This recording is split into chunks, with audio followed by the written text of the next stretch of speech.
Hi everyone, this is And Adrian. I'm Carrie. And how y'all doing? I want to talk about Creed Royal Oud this time for our fragrance. And I'll tell you right now, I find this as a sexy fragrance. You know what? I want to go out to the bar, hang out and stuff like that. But that would be back then, not now. I mean, those days are over for me. But if you want to go hang out and party, this is the kind of fragrance I would carry. So tell us more about why is it called Royal Oud? I would say that calling it Royal Oud would make you think that it's a very oud heavy fragrance, when in fact it's not. Okay. It definitely has woody notes to it, but oud is sort of in the background. Okay. And there are two types of oud. For people that know oud, there's a fresh smelling oud, and then there's a kind of a barnyard smelling oud. There's a lot of difference there. People that are into fragrance will know that. At some point, maybe we'll talk about the oud in depth. But for this one, the oud is a rather fresh oud. And what really comes out in the fragrance, though, is the cedar and the sandalwood. Those last all the way through the wearing. How about you? What occasions would you wear this? To me, I think of this as a pretty good general application cologne. I could see this used in formal situations. I wear it into work. Okay. I could see it as a clubbing fragrance because it certainly comes off pretty strong and announces your presence when you walk in the room, especially after you first spray it. Okay. And it leaves a nice scent trail as you walk along. People can smell the scent as you walk by. But see, the thing is I'm gonna spray some on me right now.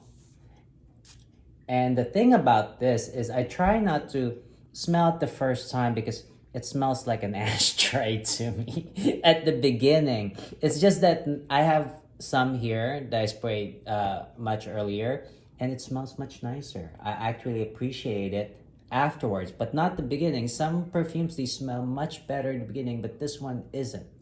So tell us more about it. So you bring up a good point. Most colognes these days, or most perfumes these days, have top notes, middle notes, and base notes.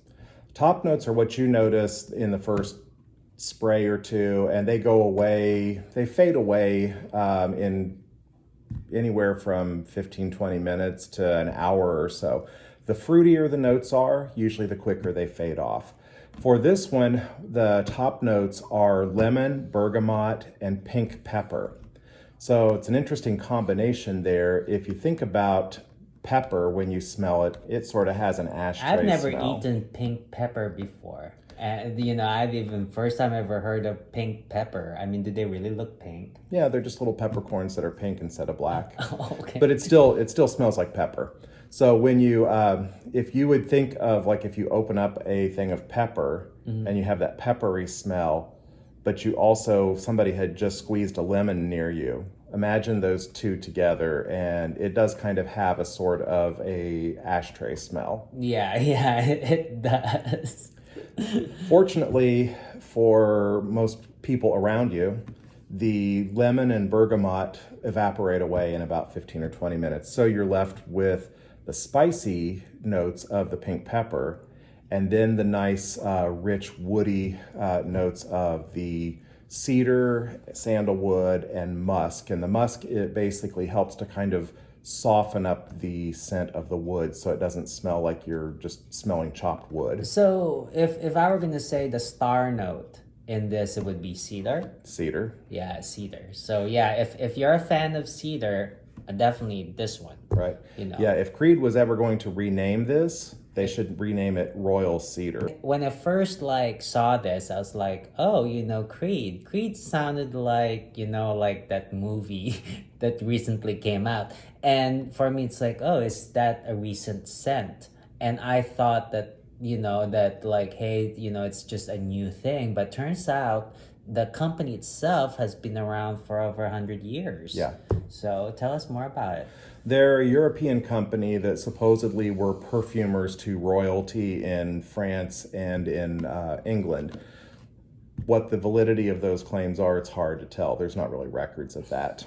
But, you know, the claim sounds good. They've definitely been a big name in niche luxury since the early 50s.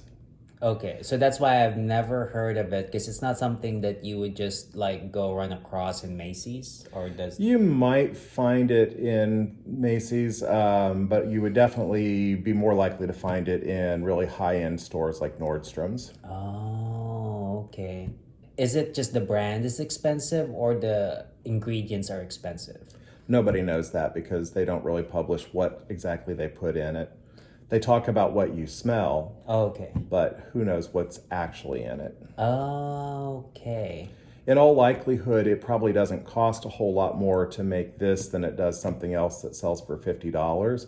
But Creed is a luxury brand, and so they charge a lot more. Well, yeah, I heard in some other nations out there, like the socialites wear this, Yeah, perfume. So it's high end. It's high end, so well, you want to smell expensive too and go clubbing. This would be for you. Yeah, the thing is, you never really know how you're coming off to other people around you because, like you said, it smelled like an ashtray to you for the first 20, 30 minutes.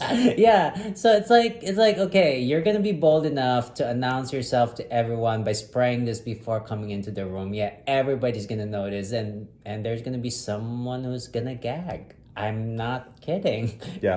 It smells like an ashtray to me in the beginning, and I can deal with it because I mean, come on, it's the after notes that like really sell this, and like we said, you like cedar, this one.